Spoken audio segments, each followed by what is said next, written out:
Welcome back, fans. Matty Motorcycle here, and today we got ourselves a beautiful, muscular Italian. Welcome to the party, Ducati's brand new 2020 1260 Pikes Peak Multistrada. Let's hear why this thing is amazing to ride. Coming at you.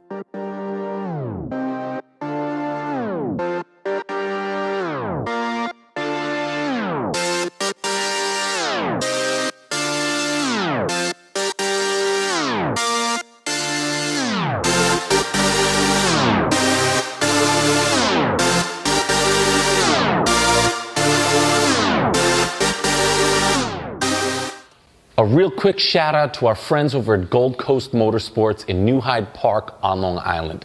They're the ones who furnished us with this amazing Multistrada Pikes Peak. Thank you guys so much for giving us the bikes, letting us talk to you. If you are in the tri-state area, New York, New Jersey, and Connecticut, definitely give our buddies at Gold Coast a shout. Talk to them about picking up this very Pikes Peak Multistrada. The Ducati Multistrada Pikes Peak is a very exciting machine. I just want to be very clear, it's more what it does rather than what it is. This machine is definitely more than the sum of its parts, and its parts are incredible. This is, for all intents and purposes, an upright superbike. You have M50 Brembo calipers. You have a full Olin suspension, front and rear, very plush, fully adjustable, completely tailorable to what the rider wants out of this. You have Marchesini forged aluminum lightweight wheels. You get a Terminioni exhaust that comes with the bike. It comes off the showroom floor. Terminioni, amazing upgrade.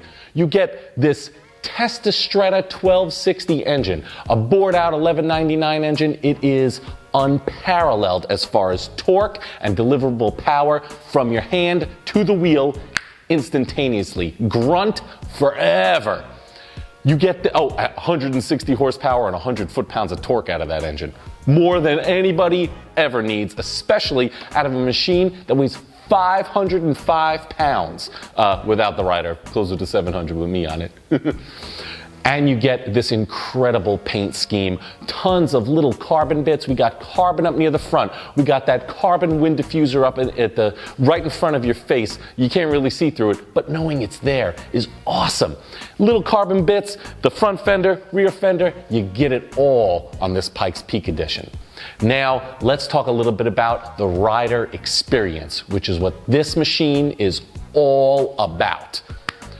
The first thing you're gonna notice when you mount this machine is how skinny it is. It's one of the few V-twins that's gonna be still on the market in a superbike like this.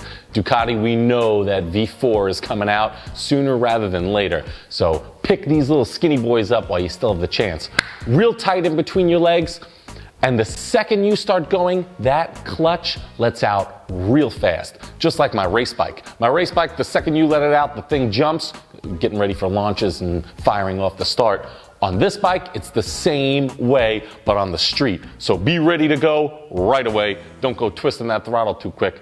Work your clutch out. After that, you'll notice that the mirrors, while they're in a great position and you can see behind you, they're not really adjustable up and down. So if you're a taller rider and you're not happy where these mirrors are, you might have to move your head around a little bit. I know I did, just to see exactly what's up and down behind me. If there's a big truck or something you're trying to move around, it's tricky to see. After that, this thing is screaming quick. Not fast, it's quick. The acceleration is bonkers. You have that instant torque. The second you hit that throttle, you are gone. But it's not scary. The thing about this machine is it's smooth. The engine comes on, the power is deliverable, very, very predictable. You know what it's going to do. When you twist the throttle, the wheel acts accordingly. It's fast, but it's not anything that catches you off guard, which is super comforting, super confidence inspiring. After that, you got these big wide bars on the top. The tip in is so easy. Moving in and out of corners, great. especially on that entrance. The only time I noticed a little bit slower transition was from all the way tilted one way to all the way tilted the other way. If you're in a hard twisty left and you try to flip it to a hard twisty right, it does take a little bit longer. I understand that on this particular model, the 19s and 20s, they actually changed the rake of the front end to make it a little bit more stable on the highway, a little less aggressive side to side. I don't know that I'd put it back, because for what this is, how fast you really need to transition. It's not like you're hitting a chicane on a racetrack, or maybe you are. But the point is, super confidence inspiring, but all the way 60 to 60 degrees on each side, or 55 to 55 on each side, is going to take you a little bit longer than you think it should. But those wide bars definitely help. There is no steering damper, okay? And I'll be the first to tell you, in first and second gear, the front can get a little bit light. It's super fun when it happens, but then when you realize that the bars are moving a lot, sometimes that could be a little bit tricky. I personally would put a steering damper on this machine. After that, your riding position. Very aggressive for what it is. Your feet are right underneath you, your hands are right in front of you, and you get this really confidence-inspiring position where you feel like you can manhandle this machine into any corner, out of any corner. But surprisingly enough, super, super comfortable. You're in a position where, while it is aggressive, it doesn't hurt your back, it doesn't hurt your knees. Your reach to the bars is very comfortable. There's never a second where you feel out of control or like your back is gonna be a little messed up. It's really great. The wind protection is better than you would think. You have this little tiny carbon bit in the front, and when you pick it all the way up, for whatever reason, it just ducks the air completely around me. I got pretty broad shoulders, I got a big head and a helmet, and I didn't feel any buffeting, and the wind totally moved around me, okay? The dashboard. You get a TFT dash, and it's got a lot of information and dummy lights running up the side. So there's always something flashing in your face, always something moving around. It's great if you're really interested in what's going on in the bike. It's also easy to get distracted. For me, I just want to speedo, my gear position, and tell me what the RPMs are doing. After that, the rest is just noise until something goes wrong. Then, of course, you want to stop and look at it. And last but not least, personal favorite of mine, the quick shifter and the auto blipper are smooth as glass. Now, we did mention that this already comes from the factory with a Terminioni exhaust, so in my personal opinion, there's no need to upgrade it. It sounds great. The quick shifter and auto blipper already are tuned for the whole system. The exhaust, the engine, the throttle, they're all perfectly set by the factory. Just the way it is amazing. If you need it a little bit louder, if you want something a little bit different just so you can stand out, hey man, spend your money, switch it all around, but make sure you get it tuned so that it works to the factory specs, because it is perfect. Moving along. Now here's the rub, kids. There's always one. This Multistrada goes for the bargain basement price of $27,000 American dollars, which you would say, Maddie, that's a lot of money for just one bike. I could probably get 2, maybe even 3 for that. Let me explain something to you. This bike competes directly against the XR, BMW's 1000. They got their superbike engine in an upright body position. That goes for less money than this.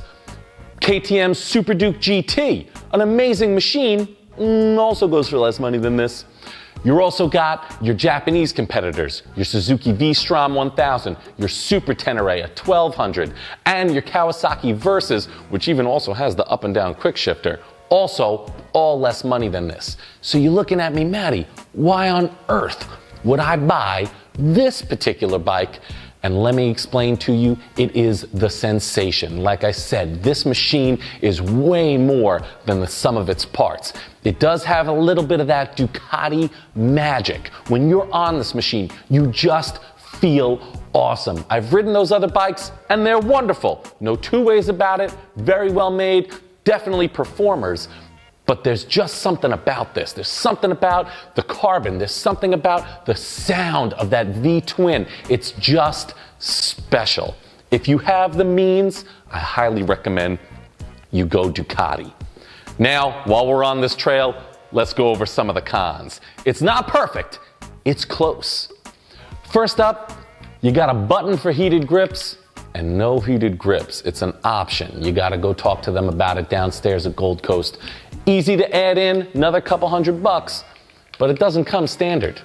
After that, the keyless ride on this bike. Now, everybody loves keyless bikes because you can keep your key in your pocket. You don't have to go fumbling around for it. You just push the button and go until you get to a gas station on your Multistrada, and then you need the key to get into the gas tank. The gas cap is not keyless. So you put that hidden away in your bags, in your pocket, you have your gloves on, you have your helmet on, and you run out of gas and you still gotta go digging for your key.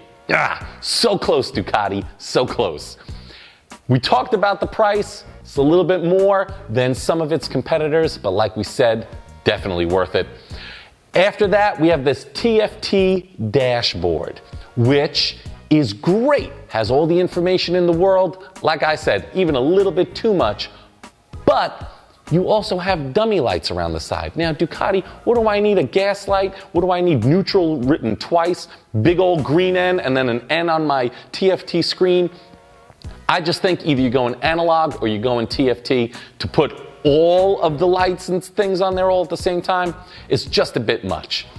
And last, and we're just getting to my personal opinion, is a little goofy looking. All right, that front end, it kind of looks like a bird, I guess an eagle if you're trying to be cool.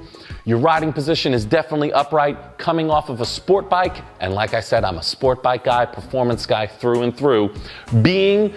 Looking at this, it doesn't look as cool as it actually is. Like I said again, this is more than the sum of its parts. So you're not just looking at the style, you're definitely looking at the performance and what it makes you feel. Because when I'm on it, when I was rolling down the road, I was the coolest thing going, and that's for sure. Everybody out there, Matty Motorcycle, thank you so much for watching. I hope I gave you some interesting information, and I hope I swayed you to go pick one of these up. Please like, please subscribe to my channel, and please, please, please share this video with your friends. And if you're in the market, go check out Gold Coast Motorsports. Thank you all so much. We'll see you on the next one.